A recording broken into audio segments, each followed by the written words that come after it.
guris! Olá, gurias! Eu sou a professora Cida, lembram? Do programa Linhas do Conhecimento. Hoje eu estou aqui porque, nesse caso, na aula dos Embaixadores do Futuro, o programa Linhas do Conhecimento está transformando o mundo nessa grande sala de aula, não é mesmo? Vim de novo aqui para a gente conversar sobre um país. Ele tem, assim, algumas relações bem interessantes com o nosso Brasil. Dê uma olhadinha nesse cenário que a gente está aqui. Ele, por si só, já nos traz algumas boas dicas, não é mesmo? A julgar pelo mate que estou segurando, pela vestimenta, vocês poderiam até pensar que falaremos do Rio Grande do Sul, né? O nosso querido Rio Grande. Não é um país, isso mesmo, vocês estão espertos. Mas esse país do qual nós vamos conversar, ele tem diversas características muito semelhantes com o nosso Brasil, principalmente com o Rio Grande. Além das vestimentas, a gente tem outras bem interessantes. Deem uma olhadinha. Será que essas pistas estão aqui? Ah, claro que você já percebeu, né? A primeira delas é o nosso churrasco. Olha só, né? Tenho aqui alguns apetrechos de churrasco. Então, assim como nós, aqui no Brasil, principalmente os gaúchos, os nossos gaúchos do Rio Grande e as pessoas que habitam esse outro país, também apreciam muito o churrasco, uma boa carne assada. Outra coisa em comum é o que eu estava usando ali no começo, ó. O mate. Isso. A erva mate é tão comum para essas pessoas quanto para nós. Será que esse país é tão parecido assim com o nosso? Ah, mas eu tenho mais uma dica. Olha aqui. Do que será que eles gostam? É isso mesmo. A terceira é um esporte que nós também apreciamos muito, o futebol. Poxa vida, professora Cida, mas será que nessa aula dos embaixadores nós vamos falar de um país que é tão parecido com o nosso? Sim, mas eu ainda não vou contar para vocês qual é esse país. Eu e a professora Vanessa, que trabalha comigo no Linhas do Conhecimento, montamos duas pistas para ver se vocês adivinham qual é o nosso país. Vamos lá? Muito bem. Apreciem aí o vídeo número 1.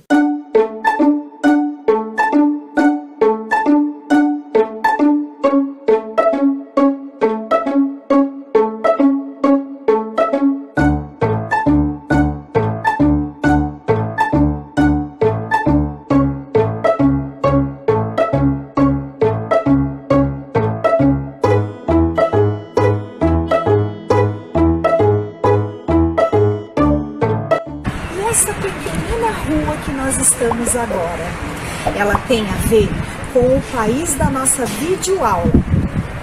Eu vou dar uma dica para você. Ela fica situada no bairro do Bacaxiri. Uma rua? Uma rua como tantas as que nós temos aqui na nossa cidade, não é mesmo? Uma rua pequena, cheia de construções, normais como qualquer outra rua, residências, alguns comércios. O que será e qual a relação desta rua com esse país? Já adivinharam? Esta rua, como a professora disse, fica lá no bairro do Bacaxiri. Ah, alguns já conhecem, não é? Então, talvez vocês logo descubram. Mas eu preparei, junto com a professora Vanessa, mais uma dica. Vamos lá? É a última.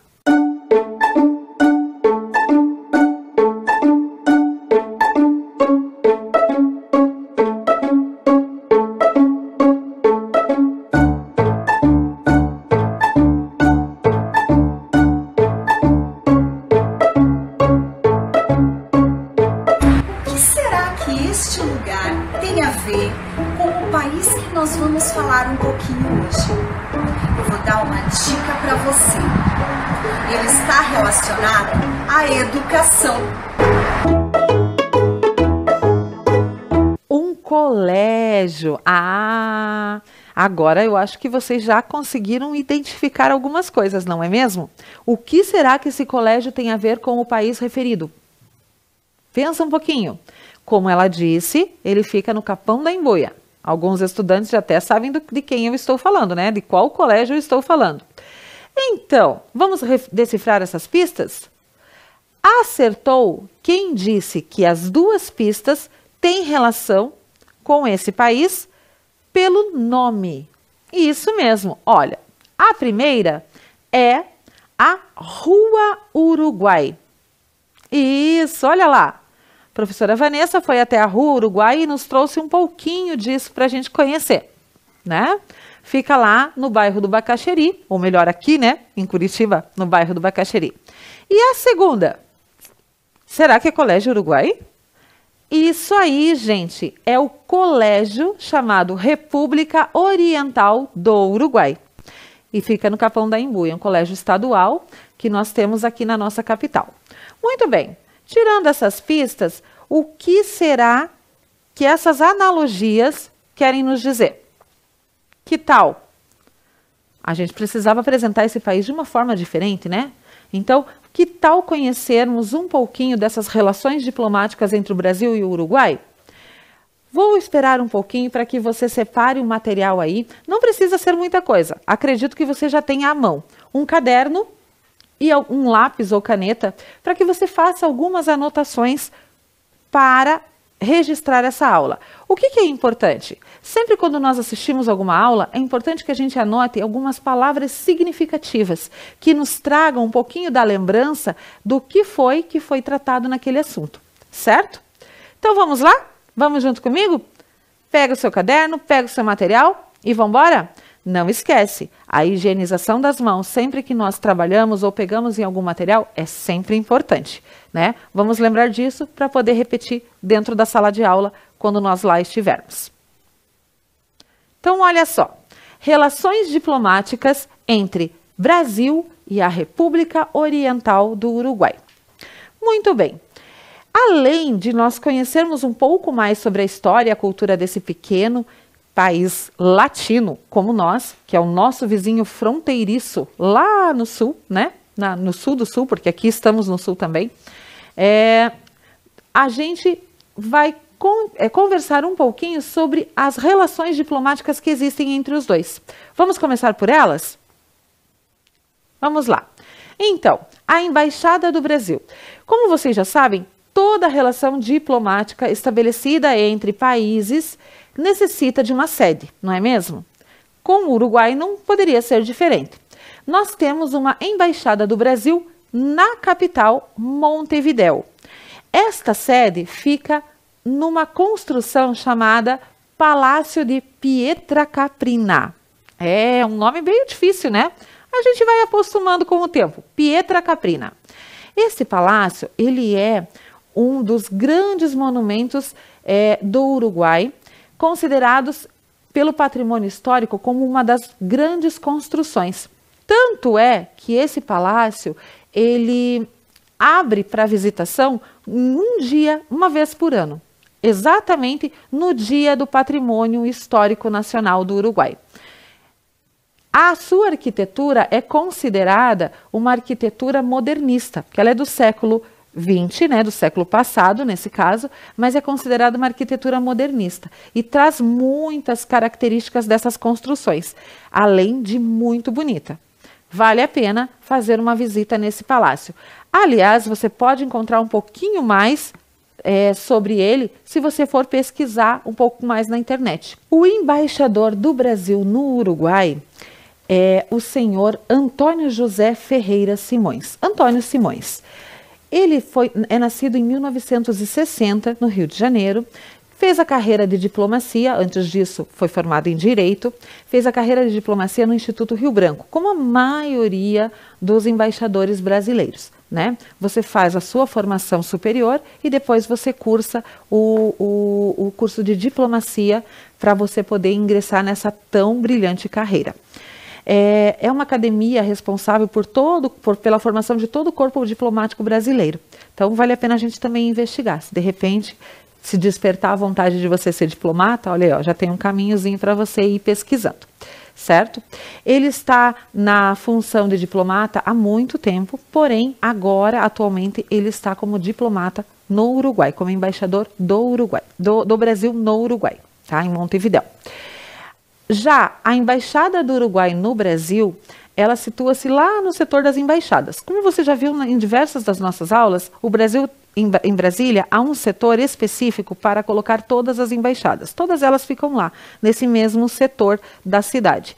É mais uma construção imponente que a gente encontra lá, de forma bem modernista. E o embaixador atual do Uruguai no Brasil é o senhor Gustavo Vanério Balbella. Está no cargo desde 2017.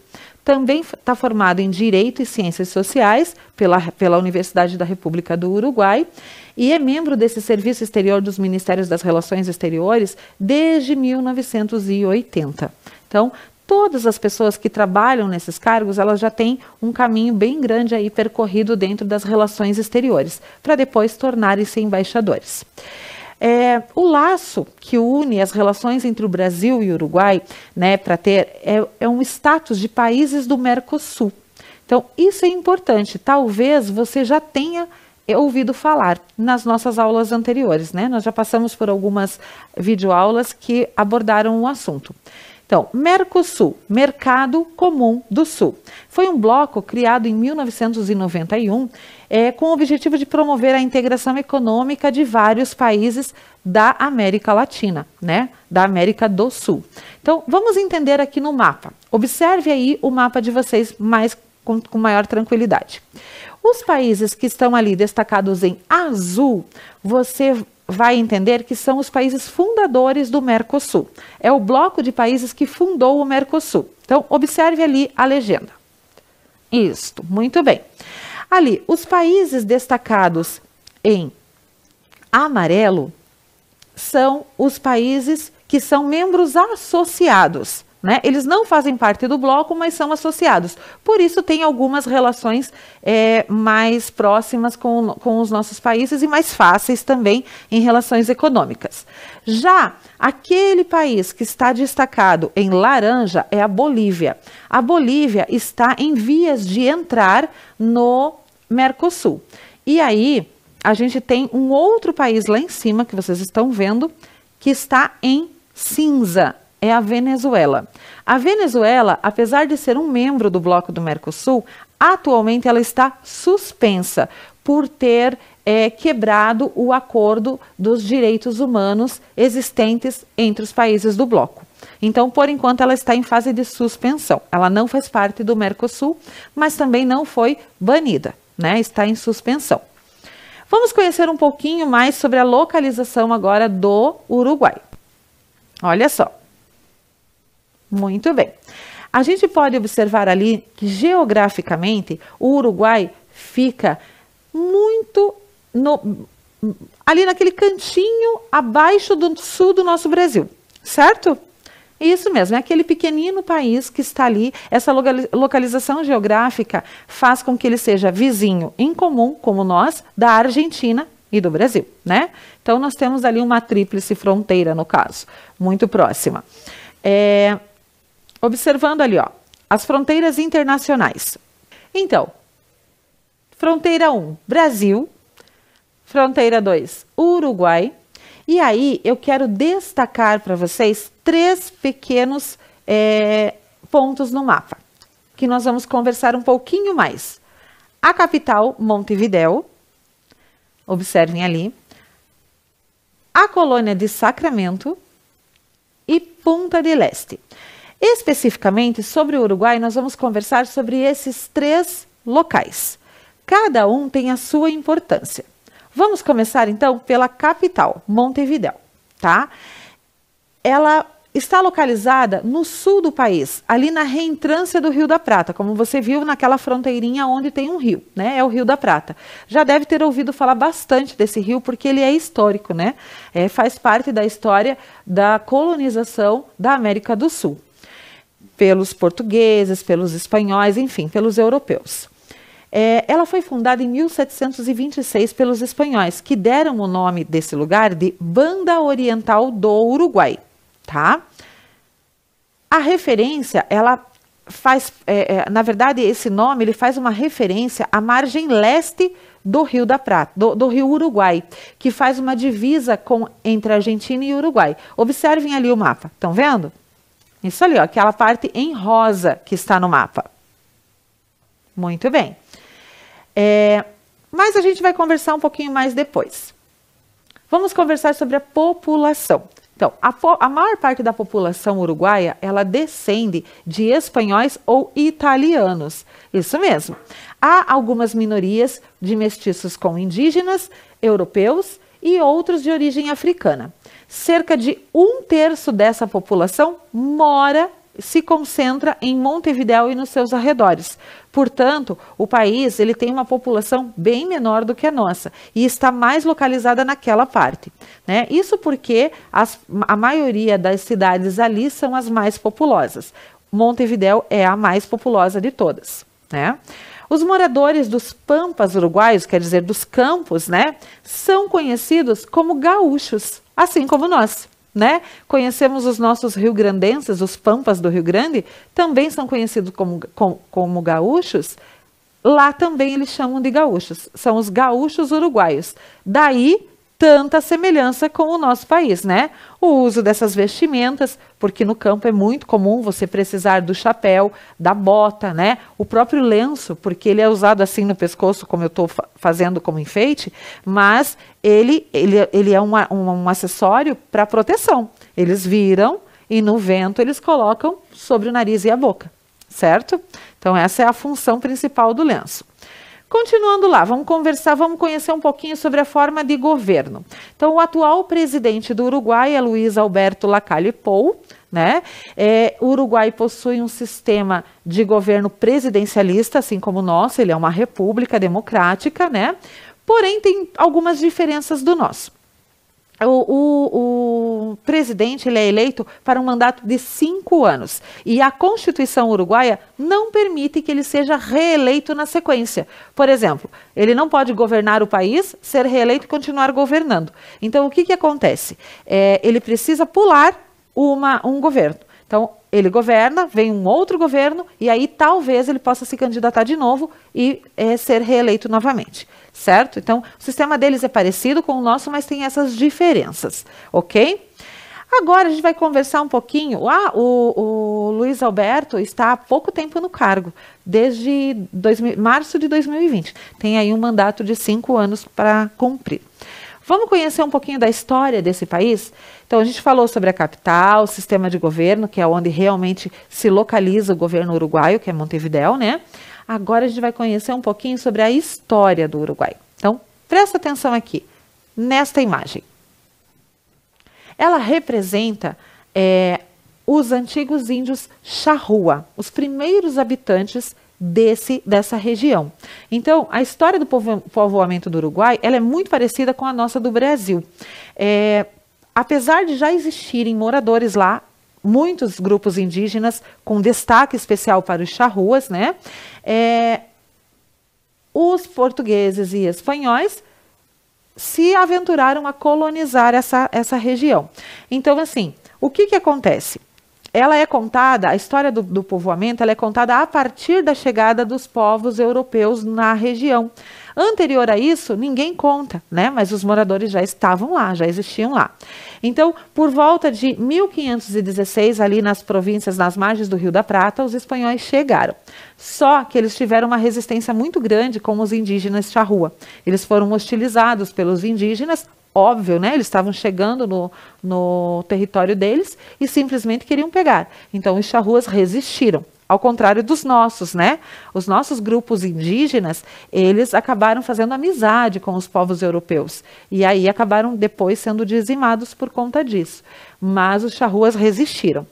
Aí, cerca de um tempo depois, os espanhóis chegaram novamente no Uruguai. Um tempo que eu digo são praticamente quase 100 anos. Em 1624, eles fundaram a colônia de Soriano. né? Mas ficaram lá, só naquele cantinho. E não adentraram muito ao território, por conta dessa questão com os indígenas. Então, os portugueses que já andavam aqui pelo Brasil, lá por volta de 1680, se aventuraram um pouquinho para lá e fundaram a colônia de Sacramento. Ora, mas não eram os espanhóis que estavam lá e aí chegaram os portugueses? Pois é. Então, assim, eles fundaram essa colônia de Sacramento e aí a colonização aconteceu de fato no território. Porque a partir desse momento, as nossas histórias começaram a se entrelaçar. As nossas, que eu digo, a do Brasil com a do Uruguai. Porque haviam os espanhóis lá e havia também os portugueses. O que será que aconteceu, hein? Vamos ver? Em 1726, os espanhóis fundaram Montevidéu. Claro, se os portugueses foram lá, fundaram a colônia de Sacramento, então vamos fundar mais alguma cidade para a gente tomar conta de um território um pouco maior, não é verdade? Isso mesmo. E aí eles passaram a atacar os portugueses. Por quê? Montevidéu fica a cerca de 130 quilômetros mais ou menos da colônia de Sacramento. E aí eles foram um pouquinho mais perto para poder atacar os portugueses. E após inúmeras guerras, assim, né, entre os dois países, eles acabaram por assinar um acordo chamado Acordo de Santo Ildefonso, de 1977. E definiu a colônia de Sacramento como parte da Espanha. Então, mesmo sendo fundada por portugueses, essa colônia ficou parte do território que era dominado pelos espanhóis, certo? Mas essa história não acabou por aí. Dá uma olhada ali. Já ouviu falar disso? Província da Cisplatina. O que isso tem a ver com o Uruguai, com a gente? Observa o mapa, mais de perto. Vocês estão vendo que o território do Uruguai se transformou na província da Cisplatina? Como isso aconteceu? Isso é uma história bem interessante. Em 1810, as colônias espanholas da América começaram a lutar por uma independência, né?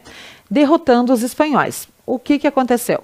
O Brasil, né, até então colonizado pelos portugueses, também quis se aproveitar dessa situação e tomou conta daquela região toda, incluindo o Uruguai inteiro e uma boa parte do Rio Grande do Sul, chamando-a como província da Cisplatina. E aí a província da Cisplatina, a partir de 1817, passou a ser nossa, parte do Brasil. Lembram? Alguns lugares aqui no Brasil também tinham esse nome, província disso, província daquilo. Então, a província da Cisplatina seria nossa, ok? Muito bem. Só que as Províncias Unidas do Rio da Prata, atual Argentina, também tinham interesse naquela região, né? E aí, novos conflitos aconteceram. E daí essa bagunça de conflito para cá, conflito para lá, durou até 1828. E o que aconteceu? Nada. Simplesmente nem Argentina, nem Brasil ficaram com aquele espaço. O Uruguai conseguiu a sua independência, finalmente, né? O que eu acho mais justo. O que vocês acham? Muito mais justo, né? Então, e aí a República Oriental do Uruguai passou a ser, então, um país, certo? A Argentina ficou com a Argentina, Brasil com o Brasil e o Uruguai com o Uruguai. E daí todo mundo ficou mais calmo. Então, com isso, o Uruguai ganhou uma bandeira. Muito bem. Então, olha só. Dentro de toda essa disputa, todo país que se torna independente ganha uma bandeira, certo? Então, nesta bandeira, a bandeira do Uruguai, ela é formada por 9 faixas azuis e brancas, representando os 9 departamentos da região. Porém, gente, ela tem um sol estilizado que vem lá da cultura inca, né? Aquele sol com um rosto, né? E neste sol ele tem 16 raios, 8 raios retos e 8 flamejantes. Por quê? Para dar a ideia de movimento. Então a bandeira ficou muito bonita, certo? Que tal a gente conhecer um pouquinho da história da colônia de Sacramento? Olha só, a gente já sabe que ela foi fundada por portugueses, certo? Então agora, eu acho que vocês não querem ficar ouvindo sobre o que tem em Sacramento. Vamos ver? Curte comigo o vídeo.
Então, que encanto, não é mesmo? Um lugarzinho muito aconchegante, cheio de história, cultura, gastronomia.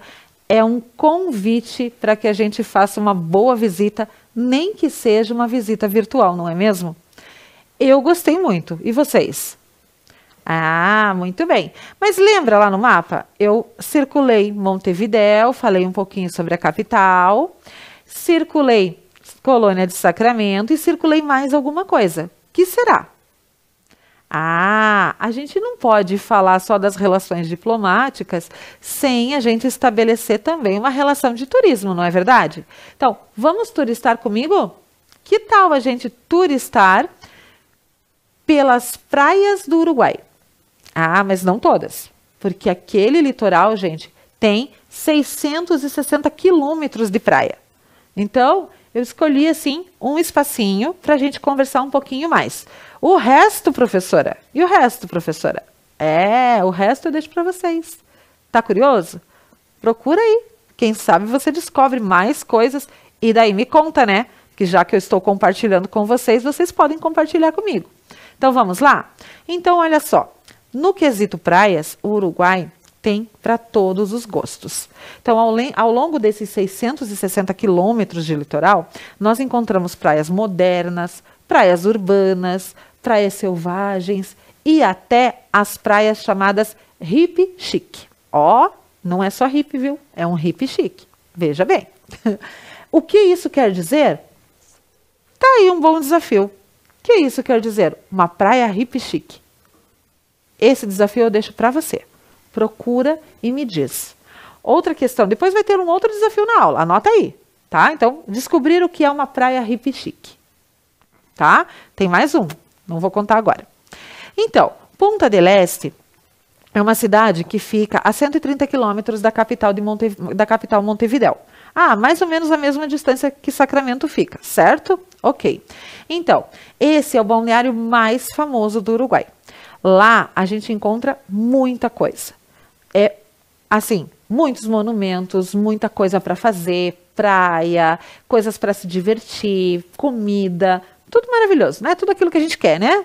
Passar as férias. Que tal, né? Dá até para a gente fazer um planejamentozinho. Então, olha só. Além dele ser o mais famoso, ele é o preferido dos turistas brasileiros, sem dúvida nenhuma. Além de tudo isso, ele tem belas casas muito grandes com jardins e tudo mais, tem portos, tem de tudo, tá? Aliás, gente, o Porto de Montevidéu, ele é assim uma coisa para a gente conversar um pouquinho mais, tá? Lá a gente tem assim, ó, embarcações de todos os tamanhos, iates muito grandes, suntuosos, maravilhosos, né? Para a gente observar até dá, né? Que tal? Então, vamos ver um pouquinho, vamos conhecer esse aqui, ó, um dos pontos mais visitados de Punta del Este. La Mano, ou Los Dedos. Na verdade, o nome desse monumento, ele é Monumento ao Afogado. Ele surgiu aí na praia do nada? Não. Ele foi construído por um artista chamado Mário Irarrázaval. Isso mesmo, né? Até difícil de falar. Ele fez parte de um concurso em 1982 e nesse concurso muitos artistas tiveram que fazer o projeto de algumas obras. E o Mário imaginou tornou-se um ponto de visitação obrigatória. Todo mundo que vai para Punta del Este tem uma foto nesse monumento. São as mãos saindo da areia, chamado Monumento ao Afogado. Mas achei bonito, muito bacana, um tipo de arte bem bacana, uma arte urbana que fica exposta ao ar livre e que está ali para todo mundo poder ter a sua apreciação, né? Não paga nada para fazer parte. Outro lugar importante é a Casa Pueblo. Ela não fica em Punta del Este, não. Ela fica num balneário vizinho chamado Punta Balena, cerca de uns 16 quilômetros de Punta del Este, né? E essa é uma visita obrigatória também. Todo mundo que vai para Punta del Este vai até Punta Balena para conhecer a Casa Pueblo. Então, ela foi construída por Carlos Paz Vilaró. Era um artista, né? E era tipo a oficina dele, o ateliê, né? E aí, Com o passar do tempo, foram construindo, e ela foi construída nos moldes gregos, da Grécia, das casas gregas, toda pintada de branco, com uma arquitetura mais arredondada, bem bacana. Só que isso foi sendo construído, mais construção, e ela ficou desse tamanho. Hoje ela abriga museu, galeria de arte, cafeteria e é um hotel. É verdade. Então, bem bacana de se conhecer também. Então, depois de todas essas dicas, que tal vermos um vídeo com imagens deste belo lugar? Punta del Este? Vamos curtir comigo?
E aí, gente, que delícia, não? Eu curti muito, e vocês? Ah, são tantas imagens lindas, né? Então, esse vídeo é um videozinho caseiro que a gente monta tirando imagens da internet e vai produzindo para conhecer um determinado lugar. É bem bacana, se você quiser se aventurar aí nessa arte, quem sabe você não pesquisa algum lugar e monta um vídeo. Também é um outro desafio. Olha aí, ó, né? Não é uma tarefa, é só um desafio para você, que gosta de ver imagens bonitas, né? E fazer coisas diferentes. Mas a minha proposta para você está relacionada a isso aqui, ó. Nossa sugestão de atividade. O que será que o muro da Escola República Oriental do Uruguai tem para nos oferecer como proposta de atividade? Observem bem. Ah, estão vendo só? Ele é um muro, gente, que não está pintado. Ele é um muro grafitado. Isso, e a nossa proposta é exatamente esta.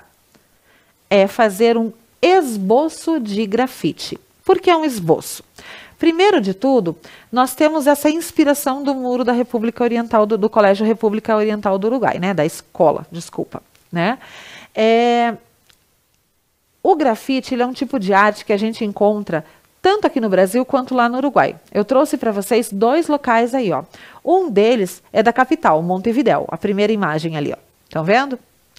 E a segunda é daqui do Brasil, Minas Gerais, tá? Retiradas da parede.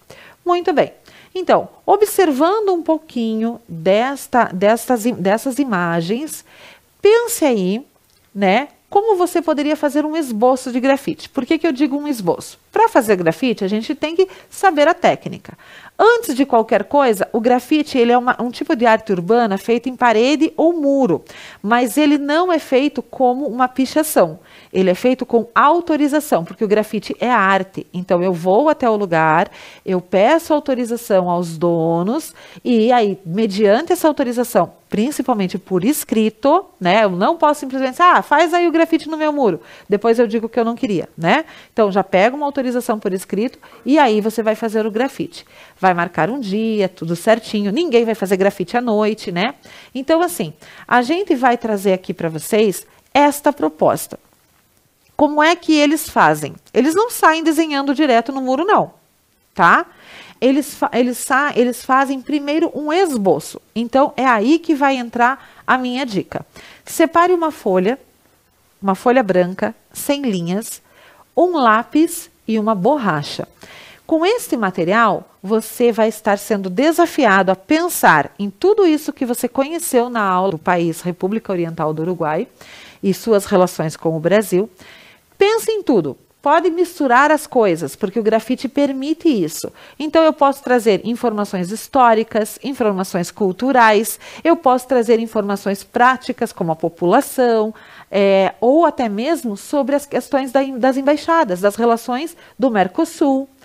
Pense como você poderia desenhar nesta folha até completar ela toda, para depois transferir isso para um muro. Porque é isso que eles fazem. A gente faz o desenho na folha e aí indica as cores que nós pensamos em colocar. Pode ser bastante colorido, então você pode indicar ou até pintar o seu esboço. E depois de pronto na folha, eles partem para o muro. Então, aí eles vão atrás das cores de spray, das misturas, de algumas placas, né, que eles chamam de pranchas, porque eles põem para poder fazer os riscos mais retinhos. Porque não é assim só na mão, não. Tem os feras que é só na mão, mas tem algumas pessoas que têm as plaquinhas, e eles vão colocando para fazer os riscos mais retinhos. Então, assim, quem já teve o privilégio de observar uma arte de grafite sendo feita, vai conseguir entender um pouco melhor isso. Mas nós, assim, vocês, né, que poderemos, por exemplo, fazer um esboço, esse esboço é o registro da nossa aula, tá? Então, eu deixo para vocês essa dica, criar um esboço para esse grafite. E aí, gente, vem o meu desafio final. Então, já deixei um desafio você pesquisar um pouco mais sobre o Uruguai, né? Sobre as praias do Uruguai. Que mais que eu deixei de desafio? Lembram? O que vocês tinham que pesquisar? Ixi, será? Nem eu tô lembrando? Pesquisar sobre o que é uma praia hippie chique. Então, olha só. Buscar um pouco mais de informações sobre as praias uruguaias, pesquisar o que é o hippie chique. E agora vem um desafio bem bacana, que não é sobre o Uruguai. Afinal, estamos falando de relações Brasil e Uruguai, não é verdade? Então, o meu desafio é o seguinte: assim como a República Oriental do Uruguai, que a gente conhece por Uruguai, tem esse nomão, eu quero que vocês pesquisem qual é o nomão, o nome grande do nosso Brasil, ou melhor, o nome oficial, tá? Brasil não é o nome oficial. Brasil é como Uruguai, como a gente conhece, né? O popular. O Brasil tem um outro nome. Qual é? Sabem? Se sabem, anotem. Se não sabem, vão pesquisar. É bem fácil de descobrir, porque em qualquer símbolo nacional nós temos o nome completo do nosso país, né? Tirando a bandeira. Mas naqueles brasões, em documentos oficiais, a gente sempre tem o nome oficial do Brasil. Então, o nome oficial é República Oriental do Uruguai, a gente chama de Uruguai. E Brasil, qual é o nome oficial? Então, 3 desafios aí para vocês, tá? Fora o esboço. Para finalizar a nossa aula, eu trouxe 2 curiosidades sobre o Uruguai. Por que ela é curiosidade? Observe aí. O Museu Passeio. O que tem a ver o Museu Passeio com o Pablo Neruda? Mas o Pablo Neruda não é um artista chileno, professora? Exatamente, por isso é uma curiosidade. tá? Então, o Museu Passeio de Neruda fica em Punta del Este. Ele é uma casa onde o poeta chileno morou por algum tempo com a sua segunda esposa, a Matilde, né? Por esse tempo. E é um passeio bem bacana, porque nesse museu estão organizadas, ele está organizado como se a casa ainda estivesse lá, né? Com alguns objetos do artista, algumas coisas. Então ele tem algumas salas que representam a vida que ele teve ali naquele país, né? Esse artista já é falecido, faleceu em 1973, mas deixou aí a sua herança não só no Uruguai. Claro, ele é chileno, deve ter alguma coisa dele no Chile, tem alguma coisa dele em outro país, que eu acho que você já ouviu falar, mas tem também no Uruguai, tá? Ah, e quando a gente vai para o Uruguai, as nossas relações são tão boas que vocês sabiam que a gente tem uma facilidade bem grande de poder ir para o Uruguai para estudar? É, exatamente. Por conta do Mercosul, nós também temos essas facilidades, então a gente pode cursar algumas coisas lá. E a última curiosidade é a moeda. Isso, a moeda oficial do Uruguai é o peso uruguaio. Ela começou a ser utilizada mais ou menos em 1994. Nossa, que parecido com o nosso, não é? Nosso real, não é verdade? 1995, nosso real. Então, a gente passou por situações muito parecidas desde a nossa história. O Uruguai também teve um período de ditadura e tudo mais, e aí eles institucionalizaram o peso uruguaio a partir de 1994, dentro de um plano econômico anti-inflacionário, porque eles também estavam numa instabilidade econômica, né? Antes disso, a moeda se chamava Novo Peso. Aí virou o peso uruguaio. Então, é a moeda corrente oficial agora do Uruguai. E ele equivale hoje, mais ou menos, a cerca de 10 centavos de real, certo? Então, trazendo mais essas curiosidades para vocês, eu espero ter trazido um pouquinho dessa cultura e das relações do Brasil com o Uruguai, despertado um pouquinho da curiosidade de vocês e quem sabe até de alguns planos aí, não só de visita, mas também de estudos, porque como eu disse para vocês, a gente também pode se aventurar por lá, fazer uma faculdade, alguma coisa, vamos pensar lá na frente, tá bom? E hoje eu vou ficando por aqui, porque a gente trouxe, assim, uma aula bem gostosa para ver se vocês curtem conosco as relações diplomáticas que a gente tem com tantos países pelo mundo afora. Combinado? Até a próxima. Tchau, tchau.